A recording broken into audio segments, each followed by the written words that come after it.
നമസ്കാരം. എടുത്താൽ പൊങ്ങാത്ത ഭാരം വലിച്ചു പൊക്കാൻ താല്പര്യപ്പെടുന്ന ഒരു മഹാമല്ലനാണ് ഡൊണാൾഡ് ട്രംപ്. ഭാരമെന്ന് പറയുമ്പോൾ ചില്ലറ ഭാരമൊന്നുമല്ല ഗ്രീൻലൻഡിനും കാനഡയ്ക്കുമൊക്കെ ഉള്ളത്. അതിൽ ഗ്രീൻലൻഡ് എന്ന ദ്വീപ് താങ്കൾക്ക് വേണം എന്ന നിലപാടിൽ ഉറച്ചു നിൽക്കുകയാണ് ട്രംപ്. ഇപ്പോൾ വെനിസ്വേലയിൽ സംഭവിച്ച ആക്രമണം ഒരു സൂചനയായി എടുത്താൽ അടുത്ത നീക്കം ഗ്രീൻലൻഡിന് നേരെയാകുമോ? അതിൻ്റെ ഗ്ലോബൽ ഇംപ്ലിക്കേഷൻസ് എന്തെല്ലാമാണ്? ഈ പരിശോധനയാണ് ഒരുപക്ഷെ ഈ വീഡിയോയുടെ ഇതിവൃത്തം. എന്തുകൊണ്ട് ഗ്രീൻലൻഡിനെ കുറിച്ച് അധികമൊന്നും നമ്മൾ കേൾക്കുന്ന സ്ഥലമല്ലല്ലോ ഗ്രീൻലൻഡ്.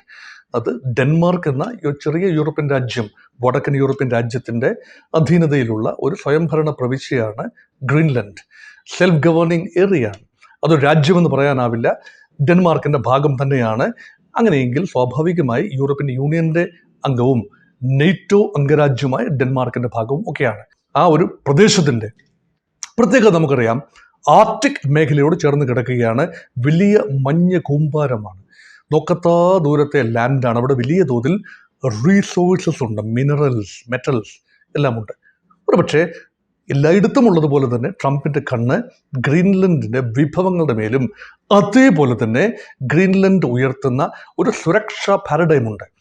റഷ്യയുടെ ഒരു അധീന മേഖലയാണ് വടക്കൻ സമുദ്രങ്ങൾ, നോർത്ത് സീ എന്ന് പറയും. അവിടെ റഷ്യൻ വെസൽസ് സജീവമാണ്. ജിയോ പൊളിറ്റിക്കലി അങ്ങനെയാണ്. അങ്ങനെയെങ്കിൽ അവിടെ അമേരിക്കൻ സാന്നിധ്യം ഉറപ്പുവരുത്തുന്നതിൻ്റെ ഭാഗമാണ് വേണമെങ്കിൽ പറയാം. അതുപോലെ യൂറോപ്പിൻ്റെ ഭാഗമാണ് എന്ന് പറയുമ്പോഴും വടക്കൻ അമേരിക്കയുടെ ഭാഗമായ കാനഡയിൽ നിന്നും അധികം ദൂരമല്ല. ഒരുപാട് മഞ്ഞുറഞ്ഞ ഐലൻഡുകളാണ് കാനഡയുടെ വടക്ക് കിഴക്കൻ പ്രദേശത്തുള്ളത്. അവിടുന്ന് അധികം അകലെയല്ല ഗ്രീൻലൻഡിൻ്റെ പടിഞ്ഞാറൻ പ്രദേശങ്ങൾ എന്നുകൂടി ഓർക്കുക. ഒരു വ്യാപകമായ സുരക്ഷാ പാരഡൈമിൽ നിന്നുകൊണ്ടാണ് അമേരിക്ക കാര്യങ്ങളെ കാണുന്നത്.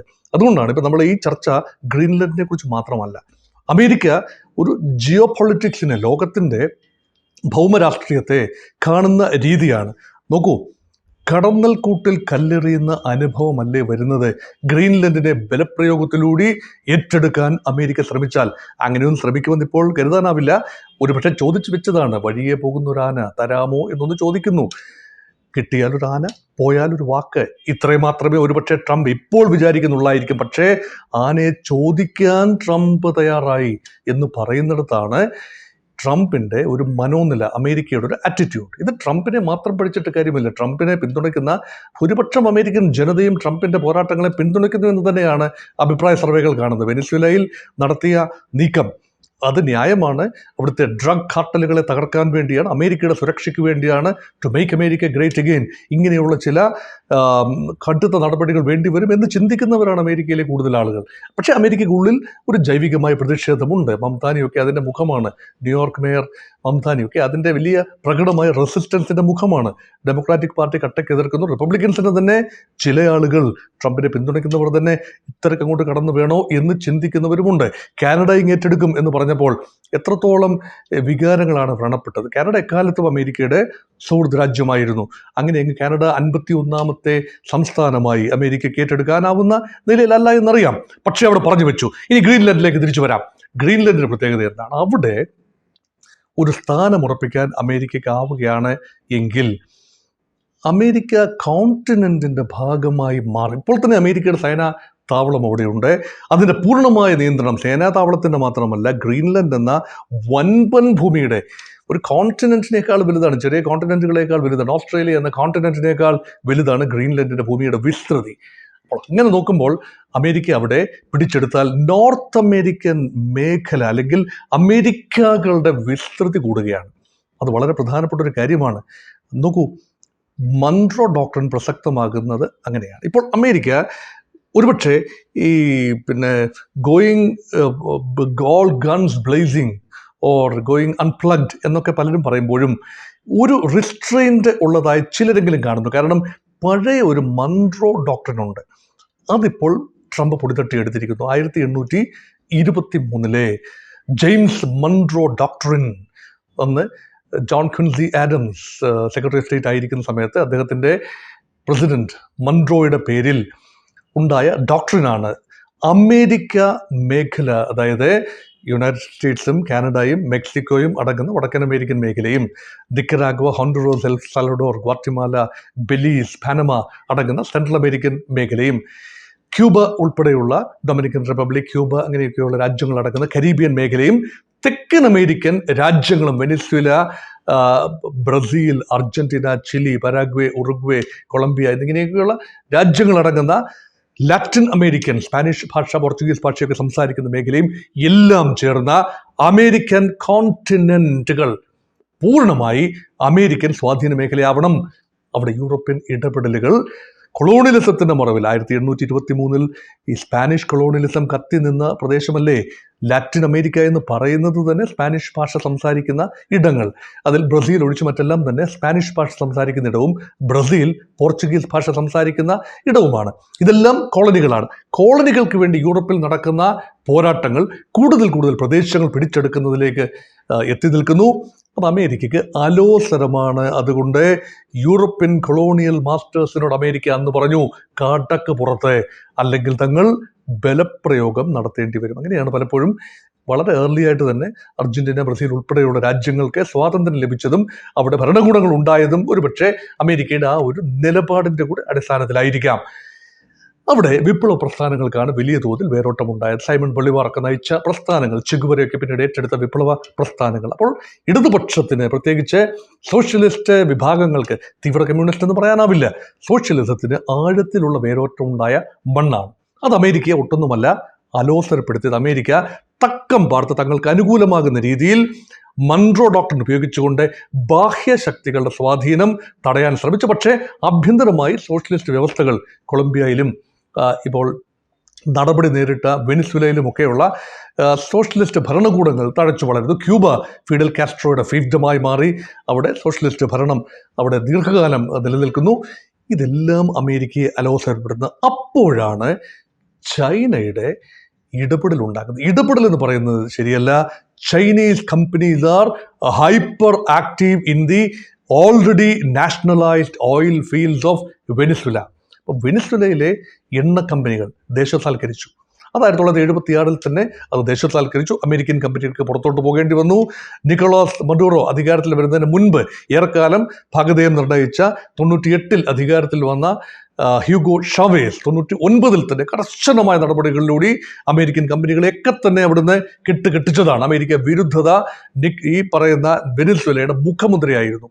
പക്ഷേ അതിൽ നിന്നെല്ലാം ഒരു മാറ്റം കൊണ്ടുവരാൻ തക്കം പാർത്തിരിക്കുകയായിരുന്നു ഡൊണാൾഡ് ട്രംപ്. അതുകൊണ്ട് ഒരു പാക്കേജ് ഫോർമുല എന്ന നിലയിൽ അമേരിക്കകളുടെ വിസ്തൃതി വർദ്ധിപ്പിക്കാൻ അമേരിക്കൻ രാജ്യങ്ങളെ ഏതാണ്ട്, അതായത് തെക്കൻ American, central American, Latin American മേഖലയെ പൂർണ്ണമായി തങ്ങളുടെ വരുതിയിൽ കൊണ്ടുവരികയും മൺട്രോ ഡോക്ട്രിന് തങ്ങളുടേതായ ഒരു പുതിയ പരിപ്രേക്ഷ്യം, ഡോൺറോ ഡോക്ട്രിൻ എന്ന രൂപത്തിൽ, ഡൊണാൾഡ് ട്രംപിൻ്റെ പേരിലുള്ള ഒരു പുതിയ ഡോക്ട്രിൻ എന്ന രൂപത്തിൽ കൊണ്ടുവന്ന് തൻ്റെ നാമധേയം, തൻ്റെ കാലശേഷവും ഏറെക്കാലം അമേരിക്കക്കാർ ചർച്ച ചെയ്യപ്പെടുന്ന രീതിയിൽ ഒരുപക്ഷെ ചരിത്രത്തിൽ തൻ്റെതായ ഒരു ഇടം വ്യക്തമായി ക്ലാരിറ്റിയോടെ അടയാളപ്പെടുത്തുന്നതിൻ്റെ ഭാഗമായി ഡൊണാൾഡ് ട്രംപ് കൊണ്ടുവന്നൊരു ഫോർമുലയാണ്. ആ ഫോർമുലയിലാണ് ഗ്രീൻലൻഡ് വന്നിരിക്കുന്നത് എന്ന് കാണാം. പരമ്പരാഗതമായി യൂറോപ്യൻ രാജ്യങ്ങളോടുള്ള സൗഹൃദം തന്നെ അട്ടിമറിക്കുന്ന രീതിയിൽ ഇത് മുന്നോട്ട് പോയാലും തനിക്ക് സാരമില്ല. തൻ്റെ താല്പര്യ മേഖല അമേരിക്ക കോണ്ടിനെന്റുകളാണ്. അതോടൊപ്പം തങ്ങളിതാ യൂറോപ്പിൻ്റെ ഭാഗമായി കരുതിയിരുന്ന ഗ്രീൻലൻഡ് അങ്ങോട്ട് ചേർക്കാൻ ശ്രമിക്കുന്നു.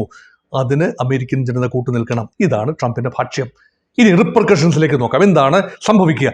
അങ്ങനെ ഒരു നീക്കമുണ്ടായാൽ ഡെൻമാർക്ക് വഴങ്ങണം. ഡെൻമാർക്കിൻ്റെ പ്രധാനമന്ത്രിയും ഡെൻമാർക്കിൻ്റെ രാഷ്ട്രീയ നേതാക്കളും ഒരേ സ്വരത്തിൽ പറഞ്ഞു, സാധ്യമല്ല. തങ്ങൾ ചെറിയ രാജ്യമായിരിക്കാം, പക്ഷെ തങ്ങൾ നെയ്റ്റോയിലെ അംഗരാജ്യം കൂടിയാണ്. അമേരിക്ക പണ്ടത്തെ സോവിയറ്റ് യൂണിയനിൽ നിന്നും സുരക്ഷ നേടുന്നതിന് വേണ്ടി, ഇപ്പോൾ റഷ്യൻ സ്വാധീനം ചെറുത്ത് നിൽക്കുന്നതിന് വേണ്ടി പടിഞ്ഞാറൻ യൂറോപ്പിൻ്റെ ഒരു സൈനിക കൂട്ടായ്മയാണല്ലോ നോർത്ത് അറ്റ്ലാന്റിക് ട്രീറ്റി ഓർഗനൈസേഷൻ. അതിലെ ഒരു രാജ്യമെന്ന നിലയിൽ ഡെൻമാർക്കിൻ്റെ ടെറിട്ടറിക്ക് മേൽ മറ്റൊരു ഘടക രാജ്യമായ അമേരിക്ക, അതിൻ്റെ നേതൃത്വത്തിലുള്ള അമേരിക്ക, നെയ്റ്റോ നേതാവ് അമേരിക്ക അവകാശവാദം ഉന്നയിച്ചാൽ അതിൻ്റെ അർത്ഥം എന്താണ്? നെയ്റ്റോ ഭരണഘടനയുടെ 5ാമത്തെ അനുച്ഛേദത്തിൽ വ്യക്തമായി പറയുന്ന ഒരു കാര്യത്തിൻ്റെ ലംഘനമായിരിക്കും. അതായത് ഏതെങ്കിലും ഒരു രാജ്യം ഒരു നെയ്റ്റോ രാജ്യത്തിന് നേരെ കടന്നുകയറ്റം നടത്തിയാൽ It is the responsibility of all NATO forces to pool up their resources together to isolate and attack the oppressor. അങ്ങനെയെങ്കിൽ ഇവിടെ ഒരു സർപ്രൈസിങ് ഫാക്ടർ ഉണ്ടാകും. പുറത്തുനിന്നാവില്ല നെയ്റ്റോ രാജ്യമായ ഡെൻമാർക്കിന് മേൽ കടന്നുകയറ്റം നടത്തുന്നത്, മറിച്ച് നെയ്റ്റോയുടെ സൃഷ്ടാവ് തന്നെ ഒരു നെയ്റ്റോ രാജ്യത്തിന് മേൽ കടന്നുകയറ്റം നടത്തുകയാണ്. അതായത് അമേരിക്ക തന്നെ വേലി തന്നെ വിളവ് തിന്നുന്ന അവസ്ഥയുണ്ടാകും. അതുകൊണ്ട് മറ്റ് രാജ്യങ്ങൾക്കെല്ലാം ചേർന്ന് അമേരിക്കയെ ആക്രമിക്കാനാവുമോ? സാധ്യമല്ല. ഇനി യുണൈറ്റഡ് നേഷൻസിന്റെ കാര്യം നോക്കൂ. ഐക്യരാഷ്ട്ര സംഘടനയ്ക്ക് എന്ത് ചെയ്യാനാവും? UN സിസ്റ്റം തന്നെ കെട്ടിപ്പടുത്ത 45-ൽ അത് കെട്ടിപ്പടുത്തത് ഒരു വീറ്റോ ബേസിസിലാണ്. സെക്യൂരിറ്റി കൗൺസിലിൻ്റെ ഒരു ഘടന. അതായത് 5 പെർമനന്റ് രാജ്യങ്ങൾ, France, Britain, America, Russia and China.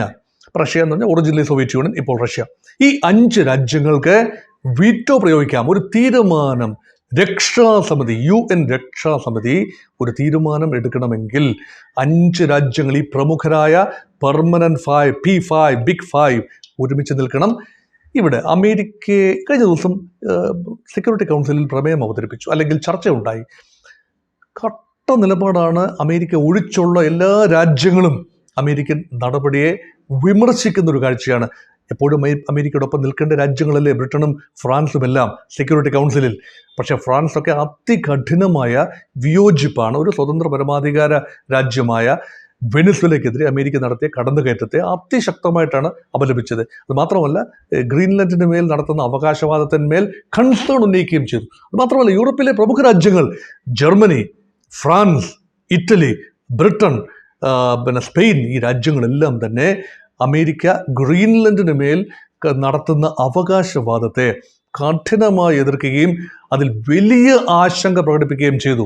പക്ഷെ ആശങ്കയൊക്കെ പ്രകടിപ്പിച്ചാലും ഇല്ല എങ്കിലും അമേരിക്ക പിന്മാറാൻ ഉദ്ദേശിക്കുന്നില്ല എന്നതാണ് ട്രംപിന്റെ നയം. നിരന്തരമായി ഇങ്ങനെ ഒരു പ്രകോപനം സൃഷ്ടിച്ചുകൊണ്ടിരിക്കുക, അവസാനം വഴങ്ങും. ഇത് തന്നെയല്ലേ ഉപരോധത്തിൻ്റെ കാര്യത്തിലൂടെ ഈ നടത്തിക്കൊണ്ടിരിക്കുന്ന ഇറാനെതിരെയുള്ള ഉപരോധം, വെനിസ്വേലയ്ക്കുള്ള ഉപരോധം. ആ ഉപരോധം അവസാനം ഫലം കണ്ടല്ലോ. ഉപരോധം കാരണം വെനിസ്വേലയിലെ ജീവിതം വഴിമുട്ടി. നാണ്യപ്പെരുപ്പം എക്കാലത്തെ ഉയർന്ന നിലയിലായി മാറി.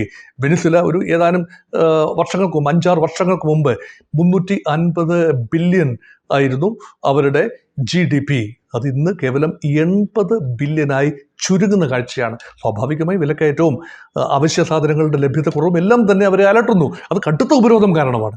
ഭരണ പരാജയമുണ്ട്, അത് സമ്മതിക്കുന്നു, അതെല്ലാവർക്കും അറിയാവുന്ന കാര്യമാണ്. അഴിമതി നിറഞ്ഞ ഭരണമാണ് നിക്കോളാസ് മഡുറോയുടെ ഭരണം. അത് ശരിയാണ്. സ്വജനപക്ഷപാതം എല്ലാം തന്നെയുണ്ട്, കെടുകാര്യസ്ഥത.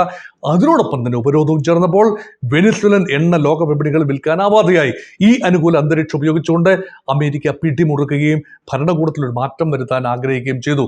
ഇപ്പോൾ ഡെൽസി റോഡ്രിഗസ് ഭരണത്തിലിരിക്കുന്നു. അവരെ നിർബന്ധിച്ച് അമേരിക്കൻ അനുകൂലിയായി മാറ്റിയെടുക്കാനുള്ള ഒരു ശ്രമത്തിലാണ്. അല്ല എങ്കിൽ നൊബേൽ സമാധാന ജേതാവ് മറിയ മെച്ചാഡോ ഒരുപക്ഷെ തിരിച്ച് എത്തി അധികാരത്തിൽ എത്തിക്കാനുള്ള സാധ്യതയുമുണ്ട്. അപ്പോൾ കുഴഞ്ഞു മറിഞ്ഞൊരു അന്തരീക്ഷമാണ്. സമാനമായ രീതിയിൽ ഇറാനെ അമേരിക്ക നോട്ടപ്പെടുന്നു. അതേക്കുറിച്ച് മറ്റൊരു വീഡിയോ ചെയ്യുന്നത് കൊണ്ട് കൂടുതലായി പറയുന്നില്ല. ആത്യന്തികമായി ഞാൻ കൺക്ലൂഡ് ചെയ്യുകയാണ്. ഡെൻമാർക്കിൻ്റെ കൈവശമുള്ള ഗ്രീൻലൻഡ് ഒരു നാൾ അമേരിക്കയുടെ കൈവശം എത്തും എന്ന് ഇപ്പോൾ അമേരിക്കൻ ജനത വിശ്വസിച്ച് തുടങ്ങിയിരിക്കുന്നു.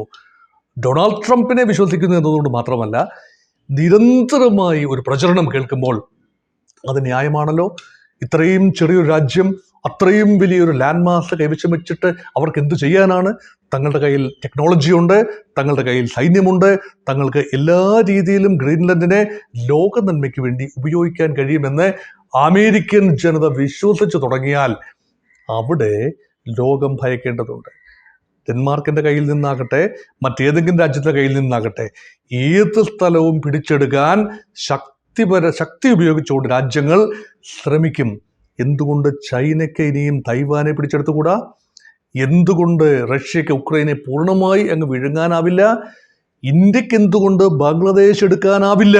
ഈ വക ചോദ്യങ്ങൾ ഒരുപക്ഷെ കൂടുതലായി ചോദിക്കാൻ പോകുന്ന നിമിഷങ്ങളാണ് കടന്നു വരാൻ പോകുന്നത്. അതുകൊണ്ട് വലിയ രീതിയിലുള്ള സ്റ്റിറിങ് ആൻ ഓർണസ്റ്റ് നെസ്റ്റ് എന്ന് പറയുന്ന രീതിയിൽ അരുതാത്ത ഒരു നീക്കത്തിലേക്കാണ് അമേരിക്ക എത്തിപ്പെട്ടിരിക്കുന്നത്, പ്രത്യേകിച്ചും ഗ്രീൻലൻഡിൻ്റെ കാര്യത്തിൽ.